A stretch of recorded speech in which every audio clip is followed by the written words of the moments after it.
আরে মন্ত্রী মশাই, আমি তো আশাই করিনি যে এই গরিবের ভিটেই আপনার পায়ের ধুলো পড়বে। হে হে, তা বললে কি হয় গোপাল? তোমার জন্মদিন আর আমি না এসে থাকতে পারি? সে আপনার মহানুভবতা মন্ত্রী মশাই। আসুন আসুন, ভেতরে আসুন। সামান্যই আয়োজন করেছি। তা শুনি কতটা সামান্য আর কতটা অসামান্য। মন্ত্রীমশাই, ওসব কথা পরে হবে, শুধু খেয়েই যাবেন নাকি? উপহারের খবর ভগবান জানেন, হয়তো সেখানেও দিয়েছেন ফাঁকি। চুপ! ছন্দ করো বন্ধ, নইলে কান্টি দেব মূলে। গোপালকে উপহার দিতে আমি যাব ভুলে? গোপাল, এই নাও। তোমার জন্য এই মিষ্টি আমি নিজে হাতে বানিয়ে এনেছি। মনে করে অবশ্যই খাবে কিন্তু। হ্যাঁ, মিষ্টি আমার অতি প্রিয় খাদ্য। কই গো গিন্নি, মন্ত্রী মশাই এসেছেন। এই এই মিষ্টির হাঁড়িটা নিয়ে যাও দেখি।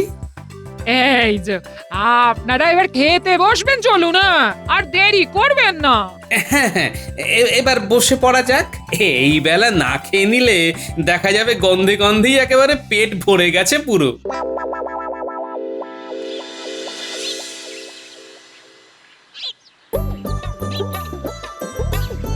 কই গো গিন্নি, এক ঘটি জল দাও দেখি। এই নাও ধরো, মন্ত্রী মশাই এক হাঁড়ি মিষ্টি দিয়ে গেলেন। হ্যাঁ, ভালো মনে করিয়েছো। এখন যাও তো দেখি মিষ্টির হাঁড়িটা নিয়ে এসো। বলে গেলে নিজে হাতে নাকি আমার জন্য বানিয়েছেন। খেয়ে দেখি তো কেমন হয়েছে। সব খেয়ে উঠলে এর মধ্যে আবার ওই মিষ্টি চাই? হ্যাঁ, আহা, কথা বাড়িও না, যা বলছি করো তো। নিজে হাতে যখন আমার জন্য বানিয়ে এনেছেন, তখন আমি আগে সেই মিষ্টি খেয়ে দেখ কেমন হয়েছে।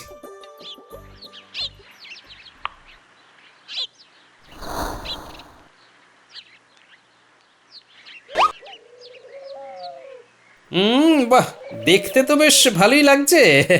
এখন স্বাদে কতখানি কেরামতি দেখিয়েছেন সেটাই দেখার পালা। আর রসটা পর্যন্ত তো চিপে নিলে না, অমন হা করে খেতে গেলে তো বিষম খাবে গো। রস চিপে কেউ রসগোল্লা খায় নাকি গিন্নি? রসই হলো রসগোল্লার প্রাণ। হলো তো হলো, আগেই বললাম অমন করে খেও না, বিষম খাবে, বিষম খাবে।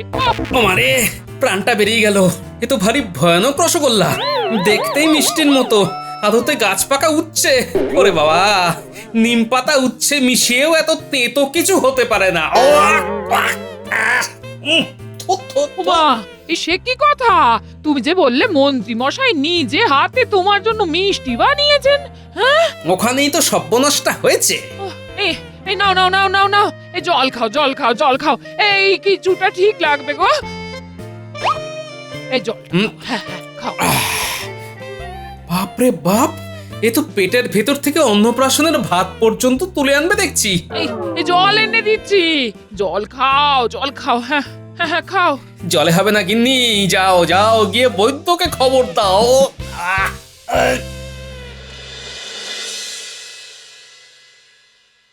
হঠাৎ করে কি এমন অবস্থা হলো গোপাল?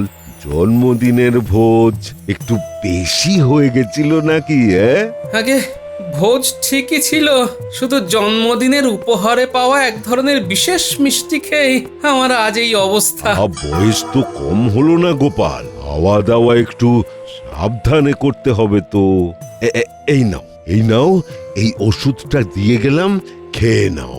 আর তাতেও যদি না হয় তাহলে ভগবানই ভরসা। বারবার করে বললাম খেয়ে উঠেই মিষ্টি খেও না, খেও না, তা তুমি যদি শুনতে। আর তুমি জানো না মন্ত্রী মশাই কেমন মানুষ, এই যে বুদ্ধির বড়াই করো তুমি। হ্যাঁ, চিৎকার করো না গিন্নি, শরীর অশরীরী হয়ে যাওয়ার আগে যাও গিয়ে বিজ্ঞানীকে ডেকে আনো। তোমার জন্য আমার দুদণ্ড শান্তি মেলা ভার। হ্যাঁ,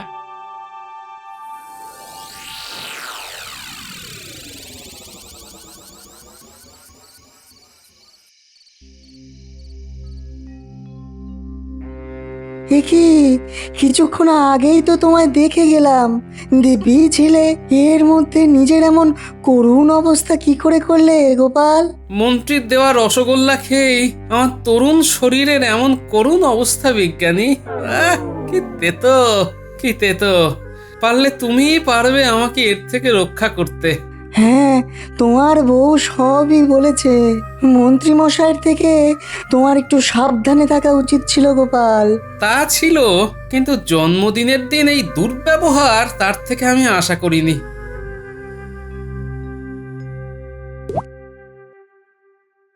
বাঁচালে বিজ্ঞানী, তোমার দেওয়া ওষুধ খেয়ে তাও এখন কিছুটা সুস্থ বোধ করছি। তা বেশ, কাল তাহলে রাজসভায় আসছো তো? হ্যাঁ নিশ্চয়ই। এই হেনস্থার যোগ্য জবাব আমি যদি না দিয়েছি তাহলে আমার নামও গোপাল না। ব্যাস, সবার আগে রাজসভায় চলে এসেছি, এখনো কেউ আসেনি। এই ফাঁকে আমি আমার কুটির শিল্পটা করে ফেলি।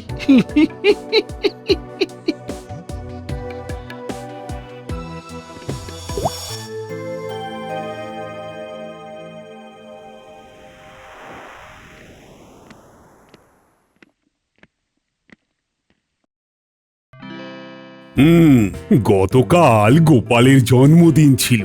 কিছু বিশেষ কারণে আমি সেখানে উপস্থিত থাকতে পারিনি, কিন্তু আজও তাকে রাজসভায় দেখতে পাচ্ছি না কেন। মহারাজ, জন্মদিনের গুরুপাকে কিঞ্চিত অধিক ভক্ষণ হেতু তার উদরে কিছু উদ্বেল সৃষ্টি হয়েছে, সেই কারণেই এখনো অনুপস্থিত। আপনি তো তাকে চেনেনি মহারাজ, খাওয়ার বিষয়ে সে কতখানি অসংযমী। এ তো ভারী চিন্তার কথা। এইটুকুনি সংযম যদি না থাকে তাহলে তো পদে পদে বিপদ। মহারাজ, আপনি অযথা বিচলিত হবেন না। আমি তাকে ওষুধ দিয়ে এসেছি, সে এলো বলে। যত করবে চালাকি তত বুঝবে তার জ্বালাকি। মহারাজ, চিন্তার কোনো কারণ নেই, আমি সুস্থই আছি। এসো গোপাল, এসো। তোমায় ছাড়া আমার এই দরবার শরতের আকাশে মেঘের মতো দেখায়। আগে মহারাজ, সেই কারণেই তো আমি কারোর চোখের শূল হয়ে দাঁড়িয়েছি। এ কি কথা গোপাল, তোমার এরকম ধারণার কি কারণ? সে মহারাজ অনেক কথা, অনেকটা পথ হেঁটে এসেছি, বসে না হয় সব বিস্তারে বলি। তোমায় তো আমি দাঁড়িয়ে থাকার নির্দেশ দিইনি। বসো বসো গোপাল, বসো। কি যেন একটা লাগলো। কি হয়েছে? গোপাল অমন করছে কেন? কি তোমার ধুতি পাঞ্জাবি ছিঁড়লো কেমন করে? হাসুন হাসুন, যত পারবেন হেসে নিন, তারপর কাঁদাবো তো আমি। বলি বলি গোপাল, গোপাল, পশ্চাৎ দেশের এমন করুণ অবস্থা নিয়ে লজ্জা নিবারণ তো দুর্বার হয়ে পড়লো তোমার। এভাবে এভাবে বাড়ি ফিরবে কেমন করে গোপাল?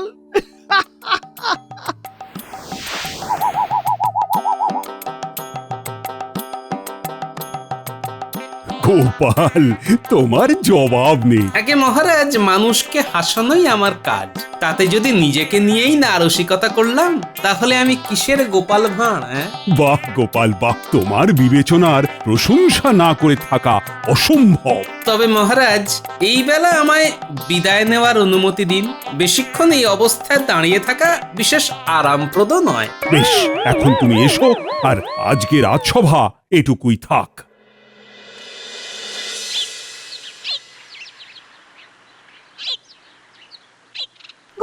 গোপাল দাদু, এই সময় গামছা পরে কোথায় যাচ্ছ? তোমার মুখটাও বেশ গম্ভীর লাগছে দাদু। কি হয়েছে দাদু তোমার? ওরে থাম থাম, আমার কিছুই হয়নি। বাইরে অনেক গরম তো, তাই ভেজা গামছা জড়িয়ে রেখেছি। আর তোরা বুঝি পাঠশালা থেকে ফিরছিস? হ্যাঁ দাদু। তা কি হলো শুনি আজ পাঠশালায়? জানো গোপাল দাদু, পণ্ডিত মশাই আজ আমাদের গুপ্তধন আর লোভী দস্যুর গল্প বলছিল। কি বললি? গুপ্তধন আর লোভী দস্যু? হ্যাঁ গোপাল দাদু, লোভী দস্যু কিভাবে গুপ্তধন? শোন, তোরা সকলে আজ বিকেল বেলায় বিজ্ঞানীর বাড়িতে চলে আসবি। তোদের সঙ্গে বিশেষ কিছু পরামর্শ করার আছে, বুঝলি? কিসের পরামর্শ গো দাদু? এলেই জানতে পারবি। দেরি করিস না, ঠিক সময় চলে আসিস কিন্তু। হ্যাঁ গো দাদু, আমরা ঠিক সময়ে পৌঁছে যাব।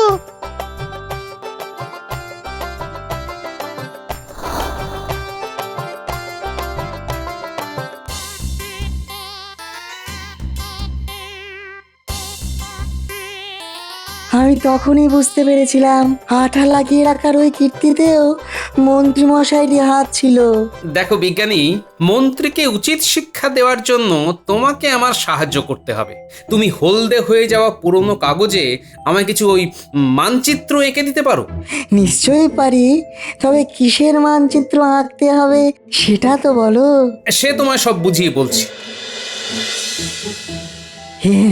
এবার বুঝতে পেরেছি তুমি কি করবে। তুমি দাঁড়াও, আমি এক্ষুনি এঁকে দিচ্ছি।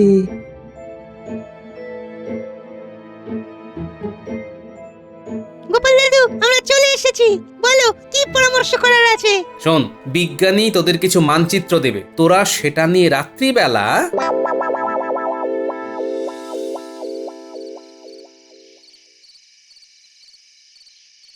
তুই মন্দিরতলা থেকে পাওয়া এই নকশাটারই কথা বলছিলি, যেখানে গুপ্তধনের কথা লেখা আছে?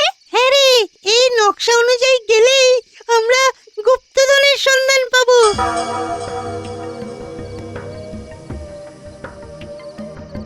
এই এই তোরা কিসের গুপ্তধনের কথা বলছিস রে?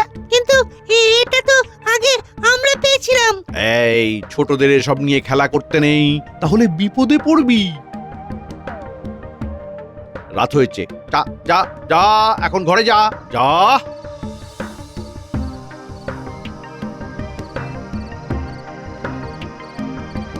এই এই বটা বটা বটা ঘটা, বাড়ি আছিস নাকি?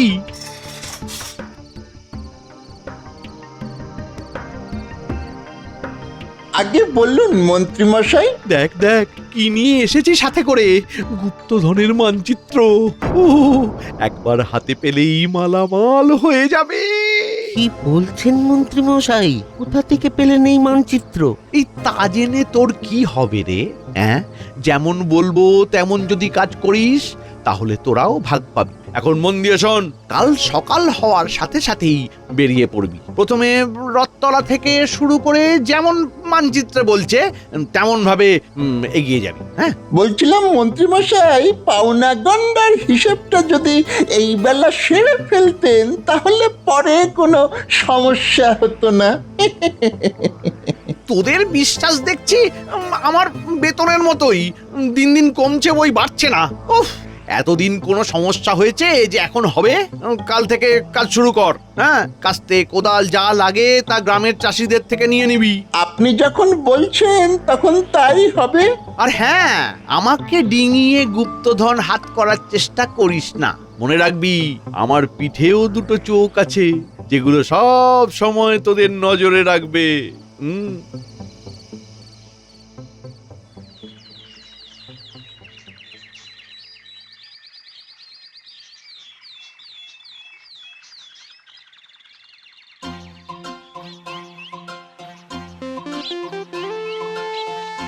দূরবীনে চোখ লাগিয়ে বাইরে কি অত দেখছো হে গুপ্তচর? চোর তো এবার ঘরে ঢুকে এলো বলে। চোর ঘরে ঢুকে এলো মানে? নয়, হ্যাঁ, মহারাজকে সতর্ক করো, পাহারা আরো জোরদার করতে বলো। এই সপ্তাহের মধ্যেই তাহলে চোর ধরা পড়বে, না হলে কিন্তু খুব বিপদ। তুমি ঠিক বলছো তো গোপাল দাদা, পরে না হলে মহারাজ কিন্তু খুব রাগ করবেন। আরে আমি কখনো ভুল বলেছি নাকি? যাও শিগগিরই তাকে সতর্ক করো।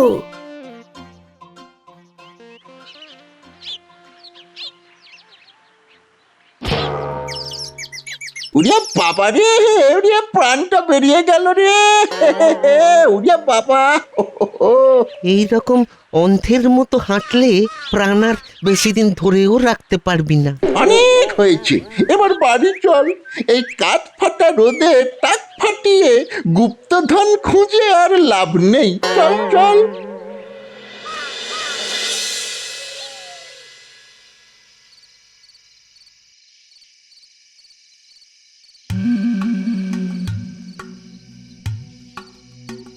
এই বটা ঘটা বাড়ি আছিস নাকি রে?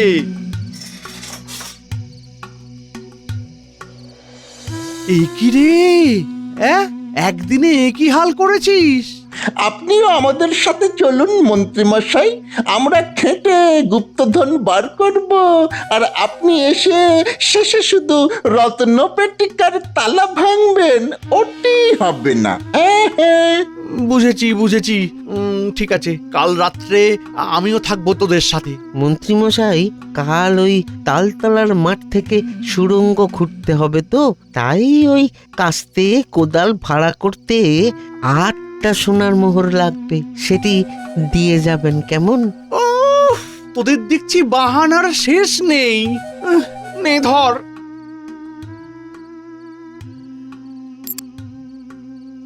চল চল, গোপাল দাদুকে জানাতে হবে।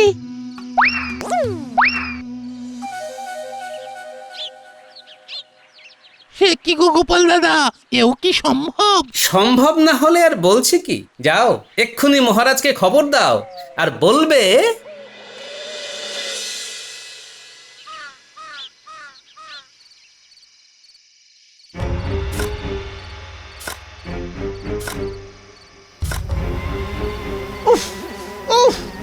এই মশার কামড়ে আমার মানচিত্রটি পাল্টে যাওয়ার আগে জলদি জলদি খোঁড় খোঁড়। আর কত সময় নিবি? আর একটা কোদাল ভাড়া করে আনি মন্ত্রীমশাই, আপনি দাঁড়িয়ে না থেকে আপনিও হাত লাগান এবার, তাহলে কাজও তাড়াতাড়ি এগোবে আর আপনাকেও মশা কামড়াবে না। যা বলছিস একটু ভেবে চিনতে বল। কিছু বলি না বলে তুই একেবারে মাথায় চড়ে বসেছিস। আমাদের কি আর সেই সাধ্য আছে যে আপনার মাথায় চড়ে বসবো? কথা কম করে কাজ কর। সেই তখন থেকে খুঁড়ে চলেছিস, এবার তো মনে হচ্ছে এর কোনো আদি অন্ত নেই। থাকবে কি করে? হ্যাঁ, কতগুলো ওই কুড়িয়ে পাওয়া কাগজ নিয়ে আপনি গুপ্তধনের অভিযান শুরু করলেন। আপনার তো একবার পরখ করে নেওয়া উচিত ছিল যে এই কাগজ আদৌ কোনো গুপ্তধনের কিনা। আমার বুদ্ধির ওপর যদি এতই সংশয়, তখন এলি কেন? হ্যাঁ, এলিটা কেন? তখন তো গুপ্তধনের কথা শুনে চোখ চকচক, জিভ লক লক করছিল। মন্ত্রীমশাই, এইদিকে দেখুন, মাটি নয়, এই যে শক্ত দেয়াল। ওই এই এই দেখি দেখি দেখি দেখি। হ্যাঁ,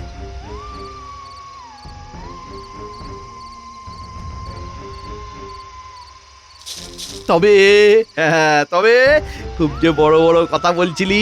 হ্যাঁ, এই হচ্ছে সেই গুপ্ত ঘরের বিলুপ্ত প্রায় দেওয়াল। ভাঙ এটাকে, ভাঙ। আমাদের মন্ত্রীমশাইয়ের কোনো তুলনাই নেই। গোপাল, মধ্যরাতে এইভাবে চোরের জন্য অপেক্ষা করা কতখানি কার্যকর হবে বলে তোমার মনে হয়? মনে রেখো, তোমার কথাতেই কিন্তু আমরা সকলেই আজ রাত জেগে এখানে দাঁড়িয়ে আছি। শেষে যদি দেখি সবটাই তোমার কল্পনা প্রসূত, তাহলে কিন্তু মহারাজ, কে চোর তা ধরা পড়লেই আপনি বুঝতে পারবেন এইভাবে অপেক্ষা করার কি কারণ আর তা কতখানি কার্যকর। কি মহারাজ, আপনি? হ্যাঁ, আমি মহারাজ কৃষ্ণচন্দ্র তোমায় আলোর মুখ দেখাবো বলে দাঁড়িয়ে আছি। আগে আগে কোথাও একটা ভুল হচ্ছে মহারাজ। হচ্ছে নয়, হচ্ছিল। এবার তা সংশোধন করে নেওয়ার সময় এসেছে। তুলে আনো ওদের। মন্ত্রীমশাই, নিচে নামতে নামতে শেষমেশ কিনা রাজকোষাগারের নিচে সুড়ঙ্গ করলেন। হ্যাঁ, আরে ছি ছি ছি মন্ত্রী মশাই, আপনার এই কি কর্ম? রক্ষকই যদি ভক্ষক হলো, রসাতলে যায় ধর্ম। গ্রহ নক্ষত্রের ফের না হলে রাজ্যের এমন সংকট কি মন্ত্রী মশাইয়ের হাতে ঘটতো? নক্ষত্রের ফের এক্ষুনি কেটে যাবে। সেপাই, ওদের একটু আদর আপ্যায়ন করো তো। কি হলো, দাঁড়িয়ে রইলে কেন?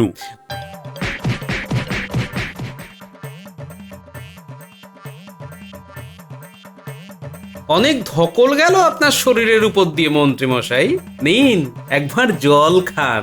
এত কিছু করার পরেও তুমি আমার জন্য জল এনেছো গোপাল? তোমায় আমি ভুল বুঝেছি।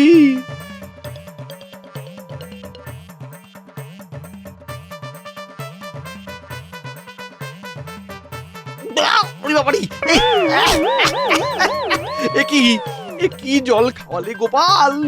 এ তো গাছ পাকা উঠছে। থু, থু, থু। মনে পড়ে মন্ত্রী মশাই জন্মদিনের মিষ্টির কথা? তাহলে সব কিছু তোমার কীর্তি গোপাল। থু, থু, থু, থু। হ্যাঁ মন্ত্রী মশাই, ইস, বিজ্ঞানী এই রাজবাড়ির নকশা জানতো, তাই ওনাকে দিয়ে প্রথমে পুরনো কাগজে নকশা বানাই, তারপরে আপনারই বাড়ির কাছে আমার নাতি নাতনিদের দিয়ে গুপ্তধনের মানচিত্র পাওয়ার অভিনয় করাই। আর আমি সেই টোপে পা দিয়ে হায় হায় হায় হায় হায় হায়। একেই বলে লোভে পাপ আর পাপে চাপ। পাপ যখন করেই ফেলেছো, চলো এবার তোমাকে গারদে ভরি, সাথে তোমার সাগরেদ গুলোকেও।